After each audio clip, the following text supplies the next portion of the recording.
शहर के बीचों बीच नॉवेल्टी मार्केट में सोहन लाल की इलेक्ट्रिक की दुकान थी। वो अपनी दुकान में फ्रिज बेचता था। सोहन लाल थोड़ा अक्खड़ और बेवकूफ किस्म का आदमी था। उसकी दुकान में एक नौकर काम करता था। उसका नाम था मक्कू। मक्कू बड़ी मेहनत और ईमानदारी से काम किया करता था, लेकिन सोहन लाल उसे हमेशा परेशान करता था। अरे बच्चों, मारा, मैं तो फिसल गयो। मारी धोती है, मारी सारी धोती गीली हो गई। अरे भाई, इस दुकान का मालिक किधर है? हमें फ्रिज खरीदना है। दुकान के मालिक की तो धोती गीली हो गई। मक्कू की बात सुन दोनों ग्राहक खूब हंसे और फ्रिज खरीदे बिना ही लौट गए। ये देख सोहन लाल को मक्कू पर बहुत गुस्सा आया।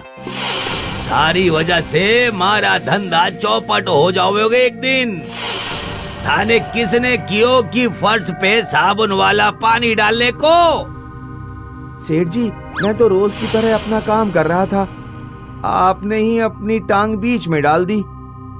अब तुम्हारे को सिखावेगा?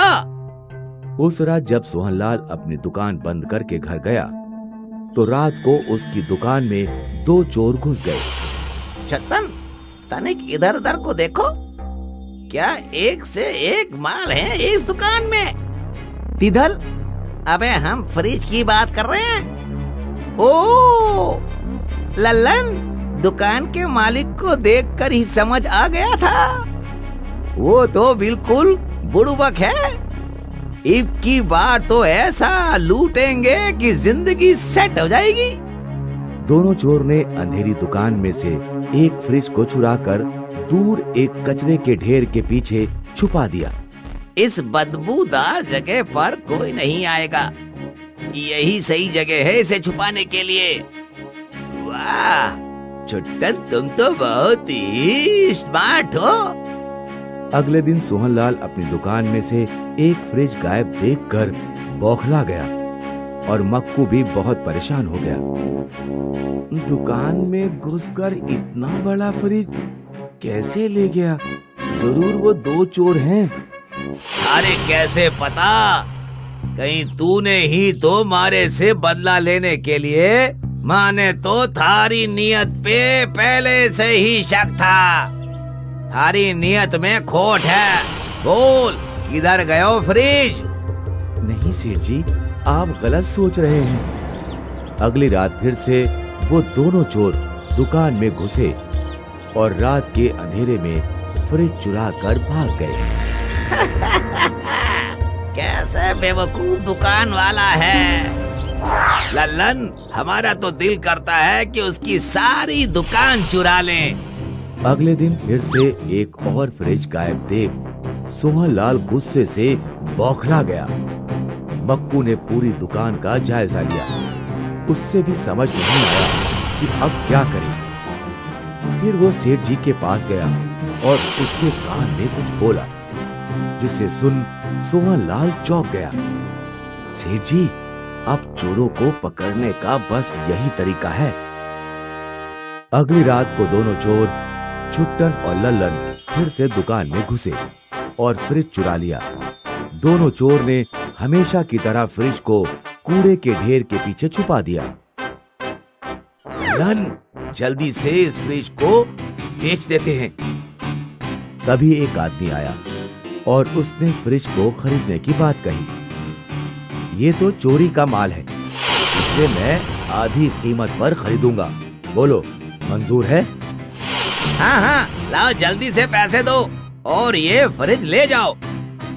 उस आदमी ने चोरों को पैसे दिए। वो दोनों पैसे लेकर निकलने ही वाले थे, तभी उन फ्रिज का दरवाजा खुला और उसके अंदर से सोहन लाल बाहर आया। बुड़बक, ये सेठ अंदर कैसे गया? हमको क्या पता? हम कौन सा फ्रिज के अंदर घुसकर देखते थे? वैसे ही भाइयों, जैसे तुम्हारी दुकान के अंदर गयो थो, अब मैं तुम दोनों चोरों को जेल के हवा खिलाऊंगा। छुट्टन, तुमने मरवा दिया हमको। हमने क्या किया? सब तुम्हारी ही गलती है। अब तुम दोनों जेल में जाकर फैसला करना कि किसकी गलती थी। मैंने कहा था ना, इन दोनों को पकड़ने के लिए यही तरीका काम करेगा। हाँ मक्कू, तूने हमारी बहुत मदद की। तू ना होता तो मैं इन चोरों को कभी नहीं पकड़ पाता। तूने साबित कर दिया कि तू ही हमारा असली साथी है। इसीलिए आज से दुकान की सारी जिम्मेदारी थारी। अब मैं तुझे कुछ नहीं बोलूंगा। मक्कू की सूझबूझ और ईमानदारी की वजह से दोनों चोर पकड़े गए और सोहनलाल का सारा सामान उसे वापस मिल गया। इस कहानी से हमें ये सीख मिलती है कि हमें कभी किसी अच्छे इंसान के साथ बुरा बर्ताव नहीं करना चाहिए, क्योंकि अच्छा इंसान ही बुरे वक्त में हमारी मदद करता है, जैसे मक्कू ने सेठ जी की मदद की। मोहन एक किसान था। वो दिन रात मेहनत कर अपने खेत पर फसल उगाता था। उसके पास हीरा और पन्ना 2 बैल थे। दोनों बैल बहुत ही वफादार और मेहनती थे।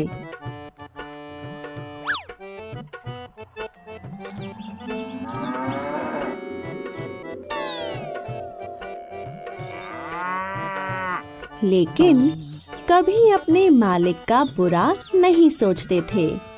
हमारे मालिक कितने अच्छे हैं, हमारा कितना ध्यान रखते हैं। हाँ, मालिक बहुत अच्छे हैं। एक बार जंगल से गुजरते वक्त मोहन का पैर एक जाल में फंस गया।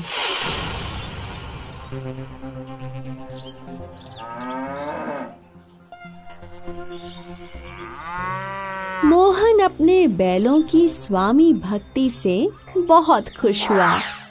तुम दोनों ने मेरी जान बचाई है। तुम दोनों मेरे लिए अनमोल हो। घर पहुंचकर मोहन ने अपनी माँ को जंगल का सारा किस्सा सुनाया। माँ भी दोनों बैलों का मोहन के लिए इतना प्रेम देख बहुत खुश हुई। मोहन, ये बैल तेरी हमेशा रक्षा करेंगे। समय बीतता गया। कुछ सालों बाद मोहन की शादी हो गई और उसके कुछ दिनों बाद मोहन की माँ का देहांत हो गया। मोहन के दोनों बैल हीरा और पन्ना भी अब बूढ़े हो गए थे। उनमें काम करने की ताकत खत्म हो गई थी। एक दिन मोहन की पत्नी आरती ने उससे कहा कि बैल अब किसी काम के नहीं हैं। दोनों को मुफ्त में खिलाना पिलाना पड़ेगा, इसलिए अब उन्हें बेच देना चाहिए। वैसे भी ये सिर्फ बोझ ही हैं। आरती की बातें सुन दोनों बैलों को बहुत बुरा लगा और वो रोने लगे। अब हम बुढ़े हो गए तो क्या हम इस लायक भी नहीं कि मालकिन हमें घर में रख सके? हमने जिंदगी भर वफादारी से मालिक का काम किया है। आरती के बार बार कहने पर मोहन ने अपने दोनों बैलों को एक कसाई को बेचने का फैसला कर लिया।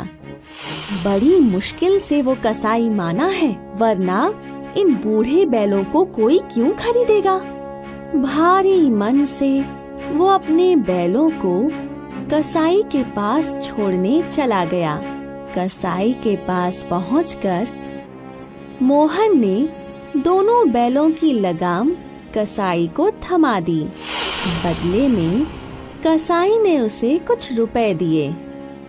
गिन लो, पूरे 400 हैं। इन मरियल बैलों की इससे ज्यादा कीमत कोई नहीं देगा।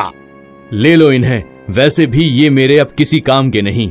इतना कहकर मोहन वहाँ से जाने लगा। तभी दोनों बैल हीरा और पन्ना मोहन के पैर पकड़कर रोने लगे। मोहन खुद को छुड़ाने का प्रयास करने लगा। छोड़ो मुझे, जाओ तुम दोनों, मैंने तुम्हें बेच दिया है, अब मैं तुम्हारा मालिक नहीं हूँ।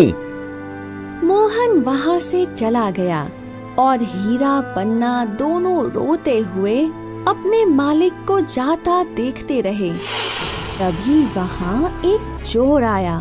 उसने कसाई से पैसे मांगे तो वो बोला कि उसके पास पैसे नहीं हैं। उसने अभी बैलों के बदले 400 रुपए मोहन को दिए हैं, जो अपने घर की तरफ गया है।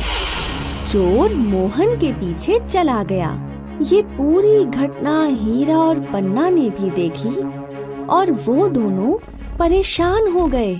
लगता है ये चोर मालिक को लूटने जा रहे हैं। हाँ, मालिक की जान खतरे में है, हमें कुछ करना होगा।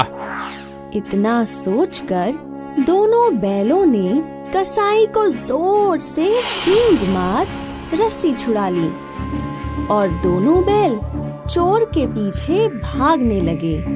रास्ते में मोहन को अकेला देख चोर ने उसका रास्ता रोक लिया और उससे पैसे मांगने लगा।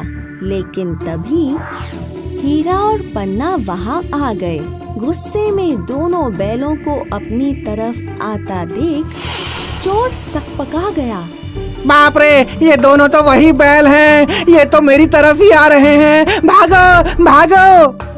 हीरा और पन्ना के डर से चोर भाग गया। दोनों बैलों की वफादारी देख मोहन को अपनी भूल का एहसास हुआ। उसने दोनों से हाथ जोड़कर माफी मांगी। मुझे माफ कर दो, मैं स्वार्थी हो गया था। तुम दोनों ने जिंदगी भर मेरा साथ दिया, मेरी जान बचाई और मैं तुम्हें मरने के लिए कसाई को बेच आया था। मुझे माफ कर दो, मैंने तुम दोनों के साथ अन्याय किया। मोहन के आंसू देख हीरा और पन्ना दोनों प्यार से उसे चाटने लगे और अपनी पूंछ और गर्दन हिलाकर अपना प्यार दिखाने लगे। मोहन दोनों बैलों को वापस घर ले गया।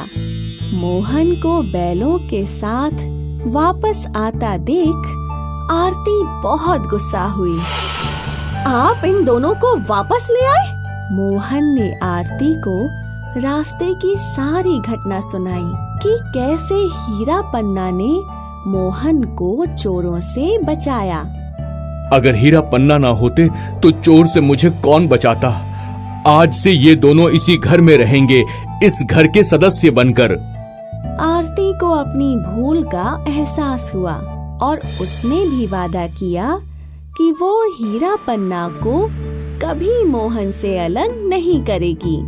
इस कहानी से हमें ये सीख मिलती है कि हमें कभी भी उन लोगों को खुद से दूर नहीं करना चाहिए जो हमारे वफादार होते हैं।